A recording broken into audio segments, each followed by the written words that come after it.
battery's dead. The Tesla Powerwalls was the only system that I could buy that would back up my whole house.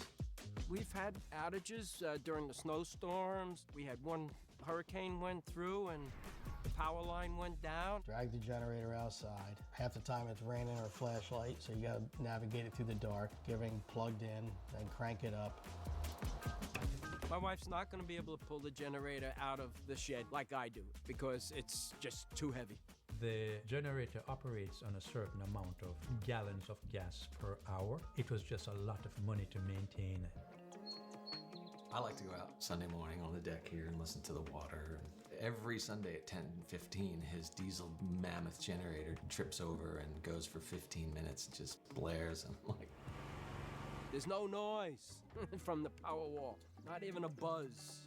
So right now, as we're speaking, we lost power. And if you notice, there was no glitch. The clock doesn't even reset on the appliances. You don't even know that it's happened until you get the notification that you're running off the Powerwall. It was seamless. Having a nice, cool, dry house in the summer because it's fully paid for by the sun. To get the Powerwalls was more cost-effective versus getting the generator system. 다음 질문은 테슬라는 솔라루프 제품 확장에 대해 포기한 건가요? 일론, 예, 마이크 계속 발언하세요. 마이크. 예, 제가 답변 드리겠습니다. 테슬라의 솔라루프 제품이 여전히 주거용 제품 포트폴리오의 핵심 부분으로 남아있고 프리미엄 제품임에도 불구하고 많은 고객들의 관심을 끌고 있습니다. 또한 재고 단위 수를 줄여 제품의 설치와 배포를 쉽게 만드는 여러 번의 엔지니어링 작업을 수행했고 최근에는 직접 설치보다는 전국 인증 설치 업체 네트워크를 통한 성장에 집중하고 있습니다.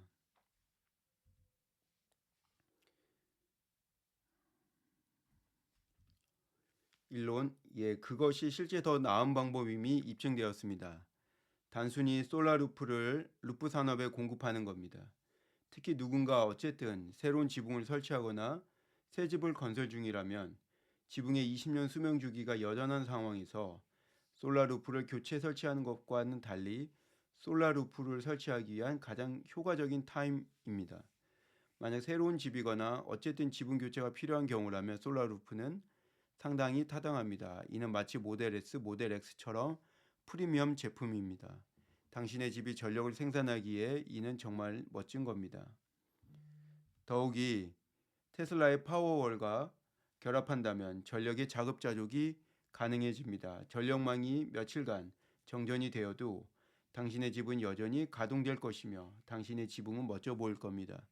구매할 수 있다면 테슬라의 솔라루프와 파워월을 구매하라고 누구에게나 추천할 정도입니다. 당신 가정의 라이프가 여기에 달려 있습니다. 편리함 측면에서 보면 컴퓨터가 작동 안 되고 전력 공급 안 되고 폰도 충전할 수 없기 때문에 당신의 아이들이 너를 향해 불평할 겁니다. 실제 일어나는 일입니다. 배터리가 충전이 안 되기에 누구에게도 전화를 할 수가 없을 겁니다.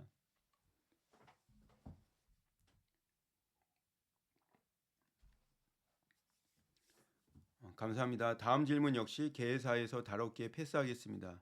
주주분들의 마지막 질문입니다. 버전 13이 이미 광자에서 제어까지 다루었다는 점에서 FSD 버전 14를 정의할 기술적 돌파구는 무엇이 있을까요? 일론, 우린 예전엔 카메라로 데이터를 받아서 단순히 출력만 내는 수준을 훨씬 넘어섰습니다. 우린 한동안 모든 걸 완전히 다루는 상태에서 광자에서 제어까지를 오직 신경망만으로 처리했습니다. 우리는 단지 신경망을 개선하고 있습니다.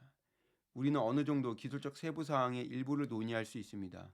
나는 오토 리그레시브 트랜스포머 다양한 범주의 문제를 해결하는 데 있어 얼마나 효과적인지 계속 놀라고 있습니다. 아숍, 테슬라의 비밀을 공개하지 않으면서 덧붙일 말이 있나요?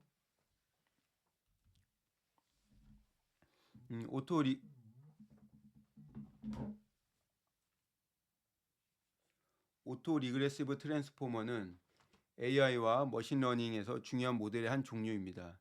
이 모델은 데이터를 시계열로 처리하며 이전에 관찰된 데이터 포인트를 기반으로 다음 데이터 포인트를 예측합니다. 트랜스포머는 시퀀스 데이터를 처리하고 예측하는 데 뛰어난 성능을 보이는 모델 구조입니다. 자연어 처리 및 기타 시퀀스 기반 작업에서 널리 사용됩니다.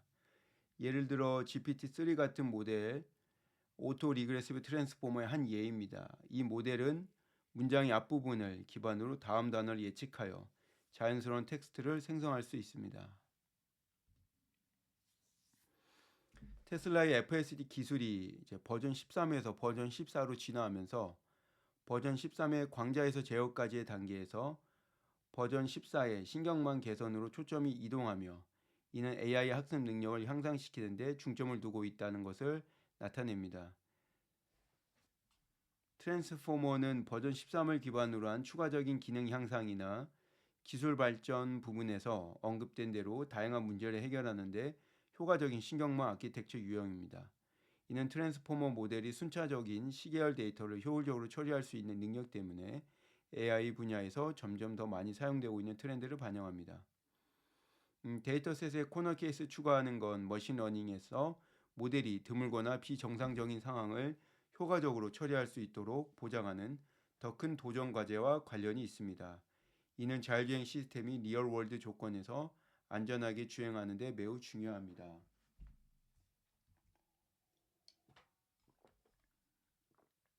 아숍, 우리는 이미 다음 단계를 작성하고 있습니다. 우린 모델 사이즈를 상당히 키우고 있는 중입니다. 버전 13에서 많은 확장이 있었으나 아직 더 성장할 여지가 있습니다. 그래서 우리는 모델 사이즈를 키우고 문맥 범위 또한 증가시킬 겁니다. 현재 메모리는 다소 제한적입니다. 우리는 운전에 대한 문맥을 몇 분 더 추가하여 메모리 용량을 늘리고 있습니다. 응급 차량의 사이렌 소리를 더 잘 들을 수 있도록 오디오를 추가할 예정입니다. 우리는 전체 차량에서 수집한 복잡한 코너 케이스와 모든 개입 또는 사용자 개입과 같은 데이터를 추가합니다. 우린 그러한 데이터를 데이터셋에 추가합니다.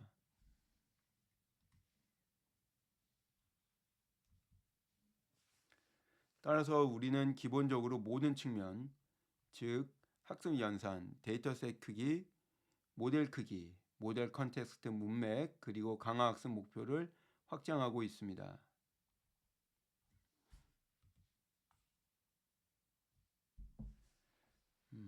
좋습니다. 이제 애널리스트 질문으로 넘어가겠습니다.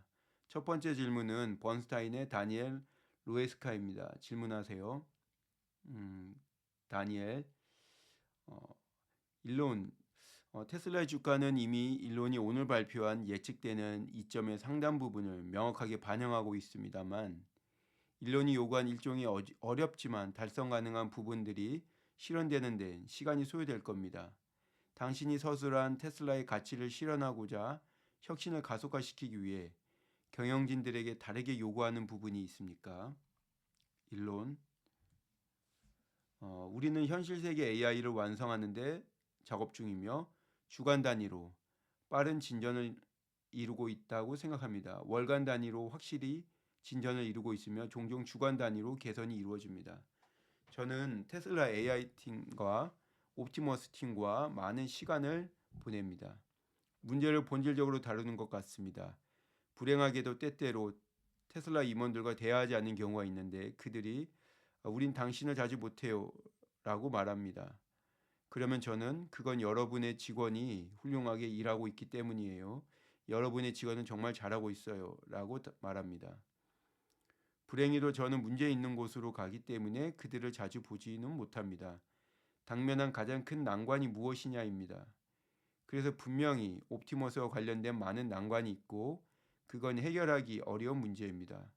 자율주행과 관련된 난관이 있습니다. 하지만 우리는 옵티머스와 자율주행 자동차 양 부분에서 빠른 진전을 만들고 있습니다.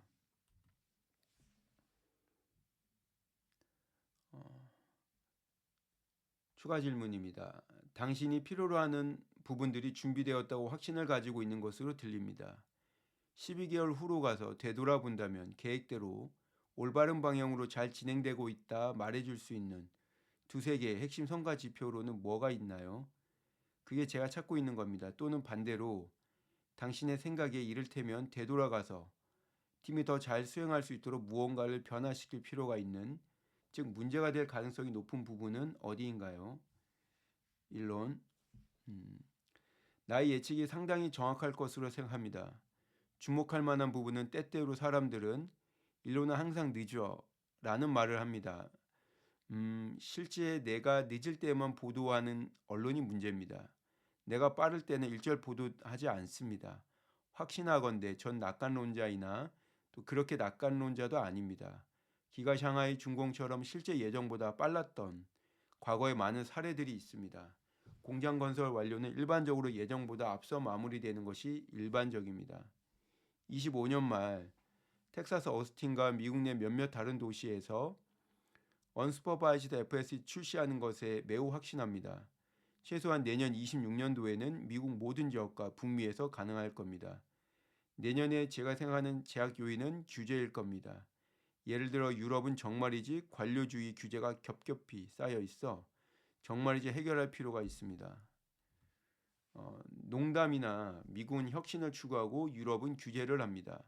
너무나 많은 규제 담당자가 있습니다. 예를 들어 유럽에서 슈퍼바이즈드 FSD 출시하려면 심지어 잘 작동된다 하더라도 우리는 우리의 주요 규제기관인 네덜란드 도로교통청과의 산더미 같은 서류 작업 진행을 거쳐야만 합니다. 그런 다음에야 네덜란드가 우리를 EU에 제안하게 될 겁니다. 5월로 생각합니다. EU 국가위원회도 있습니다. 우리는 5월에 승인받을 것으로 예상하지만 조금 더 빨리 앞당길 수 있게 우리가 할 수 있는 것이 전무합니다. 5월보다 더 일찍 진행되기 위해서는 모든 국가들이 어떤 식으로든 투표를 통해 그 결정을 내려야 합니다. 그렇지 못하면 5월 전에는 발생하지 않습니다. 네덜란드가 언급된 유럽 내 차량 규제 관련 배경 설명을 잠시 드리겠습니다. 테슬라가 유럽에서 자율주행 기술 도입하려면 다양한 규제기관과 협력해야 됩니다. 네덜란드가 테슬라의 주요 규제기관으로 언급된 이유는 주로 우리나라의 국토부 격인 네덜란드 도로교통청이 유럽 전역의 차량 인증 및 규제와 관련된 중요한 역할을 하기 때문입니다. 네덜란드 도로교통청은 유럽연합 내에서 차량 유형 승인 및 인증 절차를 담당하는 주요 기관 중 하나입니다. 따라서 테슬라가 유럽에서 자율주행 기술을 출시하기 위해서는 네덜란드 도로교통청과 협력하여 필요한 인증을 받아야 되며 이를 통해 유럽연합 내의 다른 국가에서도 해당 기술을 사용할 수 있게 됩니다. 다시 어닝콜로 이어가겠습니다.